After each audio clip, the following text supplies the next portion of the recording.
आज बात करेंगे कल्चरल इंपीरियलिज्म यानी सांस्कृतिक साम्राज्यवाद पर। वास्तव में हम जिस दौर से गुजर रहे हैं उसमें सांस्कृतिक साम्राज्यवाद की बात करना बहुत ज़रूरी भी है। ऐसा नहीं है कि यह कॉन्सेप्ट नया है, यह अवधारणा नई है, ये बड़ी पुरानी अवधारणा है।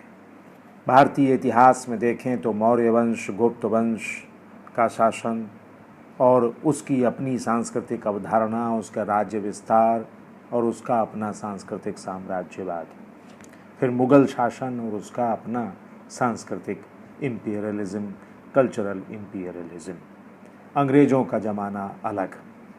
वास्तव में कल्चरल इंपीरियलिज्म यानी सांस्कृतिक साम्राज्यवाद की अवधारणा कैसे पनपती है, क्या होता है इसमें, इसको समझें। जब कोई इंपीरियल ताकत, साम्राज्यवादी ताकत किसी देश पर उसे अपना कॉलोनी बनाती है, उसे अपना उपनिवेश बनाती है, तो वहाँ पर 3 तरह का नियंत्रण करती है। पहला नियंत्रण राजनीतिक नियंत्रण, एडमिनिस्ट्रेशन पर नियंत्रण, पॉलिटिकली मजबूत होना वहाँ पर। इसे अंग्रेज़ों के भारत पर कब्जे को संदर्भ में रखते हुए सोचें कि पहली काम कि हम कैसे सत्ता को पाएं, सत्ता के करीब कैसे जाएं, फिर सत्ता को पा जाएं और फिर सत्ता के हो जाएं। तो पहला कंट्रोल पॉलिटिकल कंट्रोल, एडमिनिस्ट्रेशन का कंट्रोल। दूसरा कंट्रोल जो है वो इकोनॉमिक कंट्रोल है, आर्थिक नियंत्रण। इसमें सबसे बड़ा काम जो होता है इंपीरियलिज्म का, जिसे हम इकोनॉमिक इंपीरियलिज्म कहते हैं, कि उस स्थान के, उस देश के स्थानीय रोजगार को खत्म कर देना और पूरी तरह से जिस देश का कब्जा है उस देश की अर्थव्यवस्था के पोषक के रूप में उस उपनिवेश को लेना, यानी अपनी चीज़ों को थोप देना, अपनी चीज़ों को बना देना। तीसरा जो कंट्रोल लेने की बात होती है, यानी सोशल इंपीरियलिज्म की बात हम कर रहे हैं। जब हम सोशल इंपीरियलिज्म की बात करते हैं, सामाजिक नियंत्रण की बात करते हैं, जब आदमी पॉलिटिकली मजबूत हो गया, जब आदमी आर्थिक रूप से मजबूती ग्रहण कर ली, तो उसके बाद जरूरी है कि वह सामाजिक नियंत्रण पाए, तभी वहाँ पर पूरी तरह से कब्जा होगा। और ये सामाजिक नियंत्रण कैसे होता है? ये जो सोशल कंट्रोल की बात करते हैं, तो सबसे पहला भाषा पर चोट करो, लैंग्वेज पर चोट करो, भाषा पर चोट करो, भाषा अपनी थोपो। ये जो हम लोग मकाले चिल्लाते हैं, कहते हैं कि अंग्रेजी है तो अंग्रेजी, ये भाषा पर चोट करो। और दूसरा एजुकेशन पर चोट करो, शिक्षा पर कब्जा। भाषा पर कब्जा, एक दिमाग होता है। भाषा जो है, देखिए, लैंग्वेज जो है डायनामिज्म मांगती है, भाषा जो है गतिशीलता का कारण है। ये ठीक है कि उसमें बहुत सारे शब्द आते रहने चाहिए, लेकिन उस पर नियंत्रण हो जाना और उसी के रास्ते से शिक्षा पर नियंत्रण करना, ये भी बड़ी बात है। एजुकेशन पर कंट्रोल। फिर जब हमने भाषा और शिक्षा पर कर लिया कंट्रोल, तो फिर क्या? सांस्कृतिक साम्राज्यवाद कैसे आएगा? लिटरेचर पर कंट्रोल, साहित्य पर कंट्रोल करो, नियंत्रण रखो, वहाँ की कलाओं पर नियंत्रण करो। और ये सब मिलकर फिर एक जो धारणा बनाते हैं, अवधारणा बनाते हैं, वह सांस्कृतिक साम्राज्यवाद की अवधारणा है।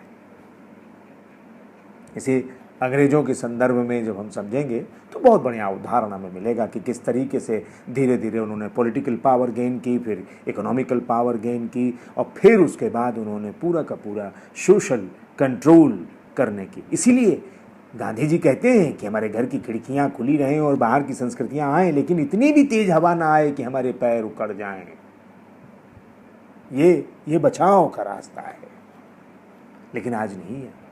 हम पोस्ट कॉलोनियल की बात भी करते हैं, जो उसके बाद होता है कि कैसे जब देश आज़ाद हुआ तो हमने अपनी सांस्कृतिक अवधारणा को, अपनी सांस्कृतिक संचेतनाओं को आगे लाने के लिए कितनी मशक्क़त करनी पड़ रही है। और आप देख रहे हैं कि आज़ादी के इतने वर्षों के बाद भी हमें उस सांस्कृतिक साम्राज्यवाद से मुक्ति नहीं मिल पा रही है, क्योंकि फिर एक तरीके से बहुत सारे टूल्स, इसमें मीडिया की भूमिका बढ़ चुकी है। जिस तरीके से पूंजी का निवेश हो रहा है मीडिया के क्षेत्र में, जिस तरीके से पूंजी और मुनाफे की मुठभेड़ में बाजार हावी होता चला जा रहा है, वहाँ पर आकर सांस्कृतिक साम्राज्यवाद पर बात करना बहुत जरूरी हो जाता है। एक बातचीत नियो इंपीरियलिज्म पर भी होनी चाहिए।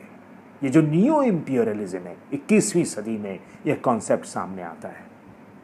IMF के बहाने या वर्ल्ड बैंक के बहाने जिस तरीके से हमारी संचेतनाओं को अपहरण किया जा रहा है, हमारी संचेतनाओं का अपहरण, जब हम संचेतनाओं का अपहरण करते हैं तो हमारी संवेदनात्मक यानी भाषा, हमारी शिक्षा, हमारी कलाएं, हमारा साहित्य, सब उसके कब्जे में आ जाता है। और इसलिए ज़रूरी है कि हम सांस्कृतिक अवधारणा को बहुत बेहतर ढंग से समझें। और एक बड़ी चीज़ कि पूरे के पूरे सिनारियो में, पूरे के पूरे परिदृश्य में जिस तरीके से आप देखिए कैसे दुनिया बदलती है, दुनिया कैसे बदल रही है।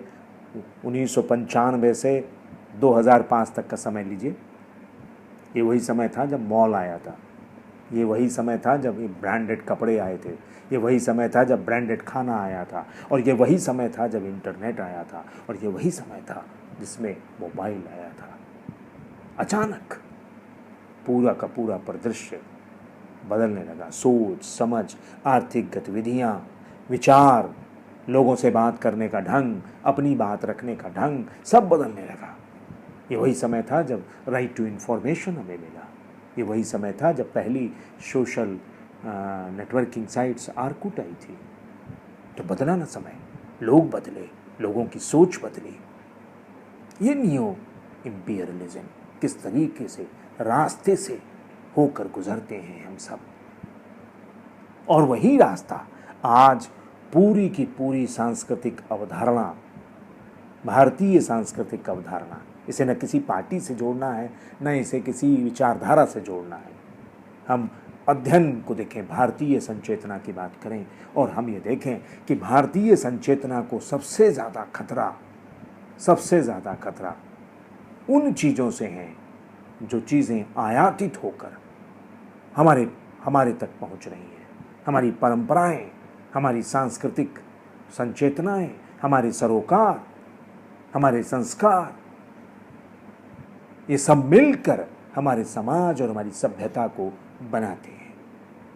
हम नियो इंपीरियलिज्म पर एक बार फिर चर्चा करेंगे कि नियो इंपीरियलिज्म किस तरीके से हमारे पास आया है। लेकिन सांस्कृतिक अवधारणा, सांस्कृतिक साम्राज्यवाद की अवधारणा, वहाँ को हमें समझना होगा कि किस तरीके से हमारे यहाँ पॉलिटिकल कंट्रोल पूरी दुनिया में एक बार फिर हम देख रहे हैं। ये जो कोरोना काल चल रहा है, और इसमें हमें दिखाई दे रहा है साफ साफ कि फिर से दुनिया ध्रुवों में बटेगी क्या, और फिर से आर्थिक चीज़ों को लेकर धमाचौकड़ी मचेगी क्या। पूर्व पीठिका तो पहले से ही लिखी जा रही थी अमेरिका और चीन के बीच में, लेकिन फिर से ये दुनिया, और इस पूरी धमाचौकड़ी के बीच में इकोनॉमिकल इंपीरियलिज्म की भी बात हम सोचें कि किस तरीके से हमारे सामने एक बार फिर इस तरीके का चीज़ें आ रही हैं।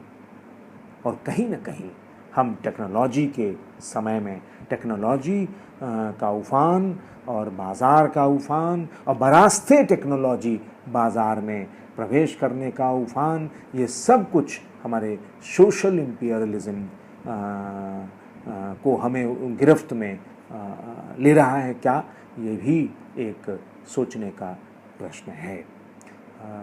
मैं अगली बार न्यू इंपीरियलिज्म पर फिर कुछ चर्चा करूँगा, और इस बात पर हमें जोर देना होगा कि हम बरास्ते मीडिया इंपीरियलिज्म को कैसे रोक सकते हैं। ये कठिन है, लेकिन इस पर बात तो की ही जा सकती है कि बरास्ते मीडिया हम सांस्कृतिक साम्राज्यवाद को रोक पाएंगे क्या।